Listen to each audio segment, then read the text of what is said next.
നമസ്കാരം. മലയാളി വാർത്ത ഇൻസൈഡിലേക്ക് സ്വാഗതം. ആരാവും കേരളത്തിൻ്റെ അടുത്ത മുഖ്യമന്ത്രി? കേരളത്തിൻ്റെ മുക്കിലും മൂലയിലുമൊക്കെ ഉയരുന്ന ചോദ്യം ഇതാണ്. 2026 കേരള നിയമസഭാ തെരഞ്ഞെടുപ്പ് 102 സീറ്റുകൾ വിജയിച്ച് വി.ഡി. സതീശൻ്റെ പ്രവചനം അച്ചട്ടായ കഥ. വി.ഡി. സതീശൻ എന്ന തന്ത്രജ്ഞൻ്റെ നേതൃത്വ മികവ്, ചുവപ്പ് കോട്ടകളിലെ അപ്രതീക്ഷിത വീഴ്ചകൾ എന്നിവയൊക്കെ ഇപ്പോൾ ചാനലുകളും മാധ്യമങ്ങളും ചർച്ചയാക്കുന്നു. കണ്ണൂരിലെയും അമ്പലപ്പുഴയിലെയും ഒക്കെ വിമത മുന്നേറ്റങ്ങളാണ് മറ്റൊരു ചർച്ച. തെരഞ്ഞെടുപ്പിന് മുൻപ് തന്ത്രപൂർവ്വം കരുക്കൾ നീക്കിയ മറ്റൊരു നേതാവ് കെ.സി. വേണുഗോപാൽ. ഡൽഹിയിലുള്ള തൻ്റെ സ്വാധീനം ഉപയോഗിച്ച് തനിക്കിഷ്ടപ്പെട്ടവരെ സ്ഥാനാർത്ഥികളാക്കി തിരികെ കയറ്റാൻ കെ.സി. വേണുഗോപാലിന് കഴിഞ്ഞു. കോൺഗ്രസ് നിയമസഭാ കക്ഷിയിൽ ഭൂരിപക്ഷം എം.എൽ.എമാരുടെയും പിന്തുണ തനിക്കെന്നാണ് ഇപ്പോൾ കെ.സി. വേണുഗോപാൽ അവകാശപ്പെടുന്നത്. കോൺഗ്രസിൻ്റെ 63 എം.എൽ.എമാരിൽ 35 പേർ കെ.സി. വേണുഗോപാലിനെ പിന്തുണയ്ക്കുന്നു എന്ന് കെ.സി. പക്ഷം പറയുന്നു. പഴയ എ ഗ്രൂപ്പിനുള്ളത് 10 എം.എൽ.എമാരാണ്. അവരിൽ 8 പേരും കെ.സി. വേണുഗോപാലിനെ പിന്തുണയ്ക്കും എന്ന് കെ.സി. പക്ഷം കരുതുന്നു. എന്നാൽ എ ഗ്രൂപ്പിന്റെ പിന്തുണ പൂർണ്ണമായി രമേശ് ചെന്നിത്തലയ്ക്ക് അനുകൂലമാണ്. എം.എൽ.എമാരുടെ തലയെണ്ണിയാണ് മുഖ്യമന്ത്രിയെ തീരുമാനിക്കുന്നതെങ്കിൽ കെ.സിക്ക് വ്യക്തമായ ഭൂരിപക്ഷമുണ്ട് എന്ന് കെ.സി. പക്ഷം അവകാശപ്പെടുന്നു. മറുവശത്ത് രമേശ് ചെന്നിത്തലയുടെ കണക്കുകൂട്ടലുകൾ കൃത്യം. രമേശ് ചെന്നിത്തലയെ അനുകൂലിച്ച് കട്ടയ്ക്ക് നിൽക്കുന്നവർ 20 എം.എൽ.എമാർ. എ ഗ്രൂപ്പിന്റെ പൂർണ്ണ പിന്തുണ രമേശ് ചെന്നിത്തലയ്ക്കെന്ന് രമേശ് ചെന്നിത്തല പക്ഷം പറയുന്നു. പാർട്ടിയിലെ സീനിയോറിറ്റി കണക്കിലെടുക്കണമെന്നാണ് രമേശ് ചെന്നിത്തലയുടെ അഭ്യർത്ഥന. ഏറ്റവും നിർണായകമായ മുഖ്യമന്ത്രി ചർച്ചകൾ ഇന്ന് ഉച്ചകഴിഞ്ഞ് 3 മണിക്ക് ഡൽഹിയിൽ ചേരും. ഖാർഗെയുടെ അധ്യക്ഷതയിൽ ചേരുന്ന യോഗത്തിൽ രാഹുൽ ഗാന്ധിയും പങ്കെടുക്കും. കെ.സി. വേണുഗോപാലും ആ യോഗത്തിലുണ്ടാകും. എ.ഐ.സി.സിയുടെ പരിപൂർണ പിന്തുണ കെ.സി. വേണുഗോപാലിനുണ്ട്. രാഹുൽ ഗാന്ധി ഇക്കാര്യത്തിൽ ഇതുവരെ മനസ്സു തുറന്നില്ല എന്നാണ് കെ.സി. പക്ഷം സൂചിപ്പിക്കുന്നത്. സോണിയാഗാന്ധിയുടെ പരിപൂർണ പിന്തുണ തനിക്കുണ്ട് എന്ന് രമേശ് ചെന്നിത്തല വിശ്വസിക്കുന്നു.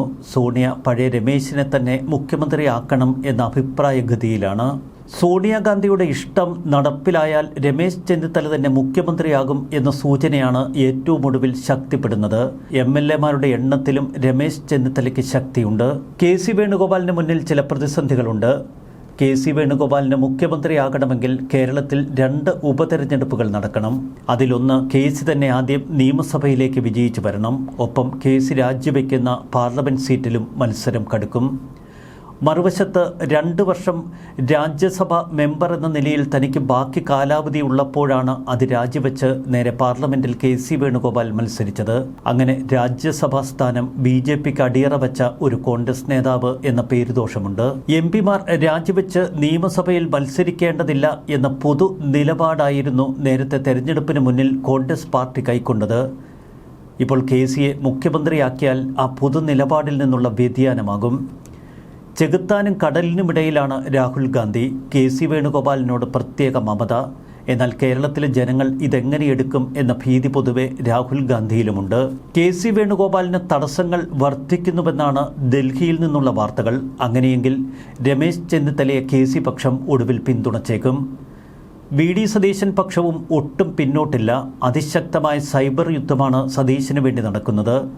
ജനങ്ങൾ വി.ഡി. സതീശനെ മുഖ്യമന്ത്രിയായി ആഗ്രഹിക്കുന്നു.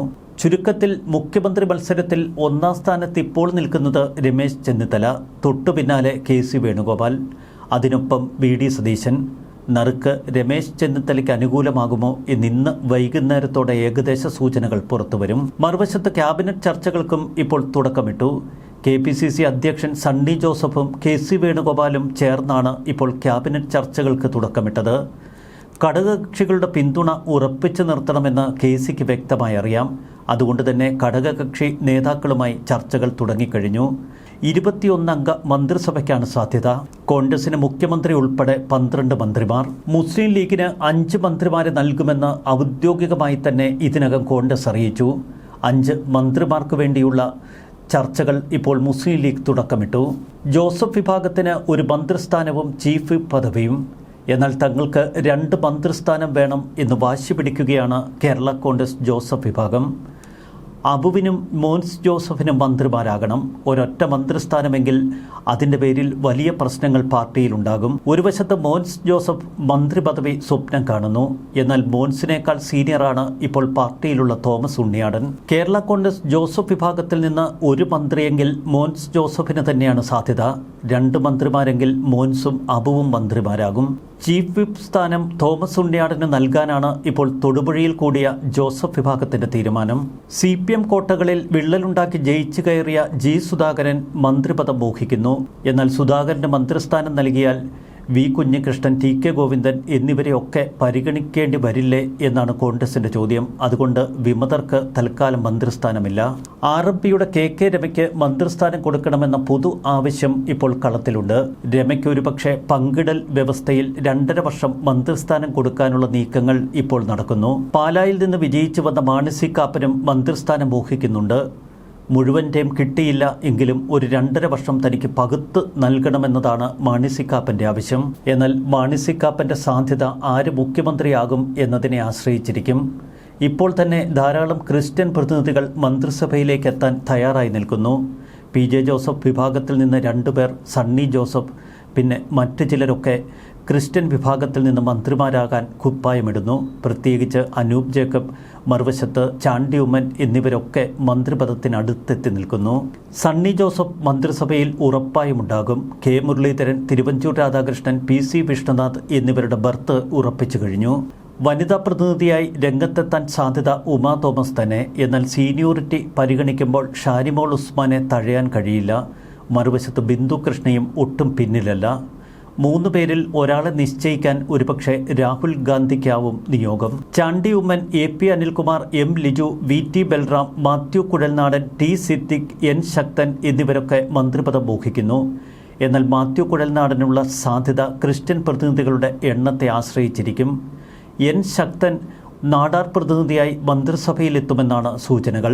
മുസ്ലിം ലീഗ് മന്ത്രിമാരെ ഏറെക്കുറെ നിശ്ചയിച്ചു കഴിഞ്ഞു. PK കുഞ്ഞാലിക്കുട്ടി തന്നെയാവും വ്യവസായ മന്ത്രി, 2ാം സ്ഥാനക്കാരൻ. PK Basheer, N Shamsuddin, Abid Hussain Thangal, മഞ്ചളാംകുഴി Ali, KM Shaji തുടങ്ങിയവർക്കാണ് മറുവശത്ത് സാധ്യത. RSPയിൽ നിന്ന് ഷിബു ബേബി ജോൺ മന്ത്രിസ്ഥാനം ഉറപ്പിച്ചു. അനൂപ് ജേക്കബ് കേരള കോൺഗ്രസ് ജേക്കബ് വിഭാഗം പ്രതിനിധിയായി മന്ത്രിസഭയിലുണ്ടാകും. CP ജോൺ പണ്ടേ മന്ത്രിസ്ഥാനം ഉറപ്പിച്ചയാളാണ്. സ്പീക്കർ പദവി കോൺഗ്രസ് നിലനിർത്തും. എന്നാൽ ചീഫ് വിപ്പ് സ്ഥാനം തോമസ് ഉണ്ണിയാടന് നൽകാനാണ് പൊതുധാരണ. തോമസ് ഉണ്ണിയാടൻ മന്ത്രിസ്ഥാനം തന്നെയാണ് പ്രതീക്ഷിക്കുന്നത്. മോൻസിനെ ചീഫ് വിപ്പായി നിയോഗിക്കാൻ തോമസ് ഉണ്ണിയാടൻ ആവശ്യപ്പെടും. സാമുദായിക സന്തുലനവും പ്രാദേശിക പരിഗണനയും ഉറപ്പാക്കി മാത്രമേ മന്ത്രിമാരെ നിശ്ചയിക്കാൻ കഴിയൂ എന്ന് കോൺഗ്രസ് നേതൃത്വം പറയുന്നു. മുസ്ലിം ലീഗിൽ നിന്ന് ഒരു വനിതാ മന്ത്രിയെ ഉൾപ്പെടുത്തണമെന്ന ആവശ്യം ലീഗ് കേന്ദ്രങ്ങളിൽ ഉയരുന്നു. ഫാത്തിമ തെഹ്ലിയെ മന്ത്രിസഭയിൽ ഉൾപ്പെടുത്തണമെന്നാണ് ഒരു പൊതു ആവശ്യം. എന്നാൽ സീനിയർ നേതാക്കളുടെ ഒരു നീണ്ട നിരയുള്ളപ്പോൾ അതിനുള്ള സാധ്യത വിരളം.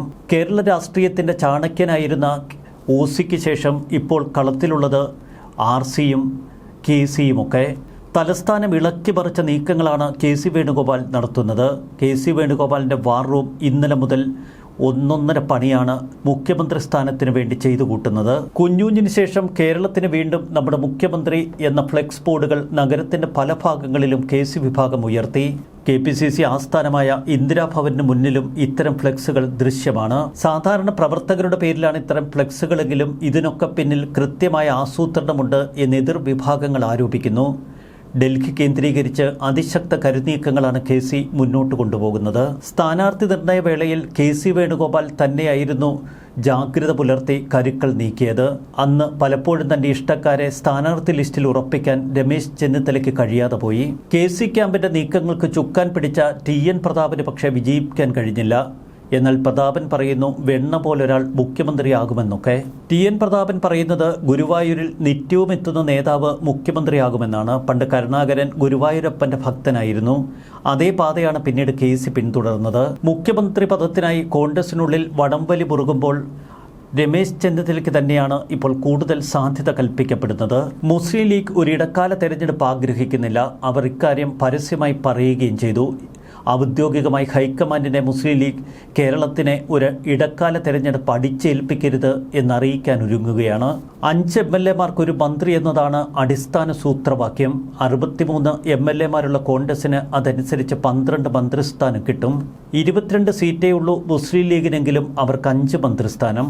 പണ്ട് ഉമ്മൻചാണ്ടി മന്ത്രിസഭയിൽ 5ാം മന്ത്രിസ്ഥാനം ഏറെ വിവാദമായി എങ്കിലും ഇക്കുറി സീറ്റെണ്ണം കൂടുതലാണ് ലീഗിന് 22 എണ്ണം. അതുകൊണ്ട് തന്നെ ഔദാര്യമല്ല, അവകാശമാണ് തങ്ങൾക്ക് മന്ത്രിസ്ഥാനമെന്ന ലീഗ്. കേരള കോൺഗ്രസ് ജോസഫ് വിഭാഗത്തിന് കിട്ടിയിരിക്കുന്നത് 7 സീറ്റാണ്. ന്യായമായും തങ്ങൾക്ക് 2 മന്ത്രിസ്ഥാനം വേണമെന്നാണ് ജോസഫ് വിഭാഗത്തിന്റെ ആവശ്യം. എന്നാൽ ഒരൊറ്റ മന്ത്രിസ്ഥാനത്തിൽ അവരെ ഒതുക്കും. 63 സീറ്റാണ് കോൺഗ്രസിന്. രമേശ് ചെന്നിത്തല മുഖ്യമന്ത്രിയായാൽ VD സതീശന് ധനകാര്യം. ഇനി KC വേണുഗോപാലെങ്ങാനും വെട്ടുപഴച്ചെത്തിയാൽ രമേശ് ചെന്നിത്തലയ്ക്ക് ആഭ്യന്തരവും VD സതീശന് ധനകാര്യവും. തിരുവഞ്ചൂർ രാധാകൃഷ്ണനെ റവന്യൂ മന്ത്രിയാക്കാനാണ് പൊതുവെയുള്ള ഒരു ഉദ്ദേശം. AP അനിൽകുമാറിനെ മന്ത്രിയാക്കണമെന്ന് KC പക്ഷം ശക്തമായ നിലപാടെടുക്കും. M ലിജുവും VT ബൽറാമും T സിദ്ദിഖും Chandy ഉമ്മനുമൊക്കെ കളത്തിലുണ്ട്. ഇന്നും നാളെയുമായി നടക്കുന്ന നിർണായക ചർച്ചകൾക്കൊടുവിൽ ഏകദേശ ചിത്രം തെളിഞ്ഞു വരും. ഇതാണ് കേരളത്തിന്റെ ഒരു രാഷ്ട്രീയ ഭൂപടം. ന്യൂസ് ഡെസ്ക് മലയാളി വാർത്ത ഇൻസൈഡ്.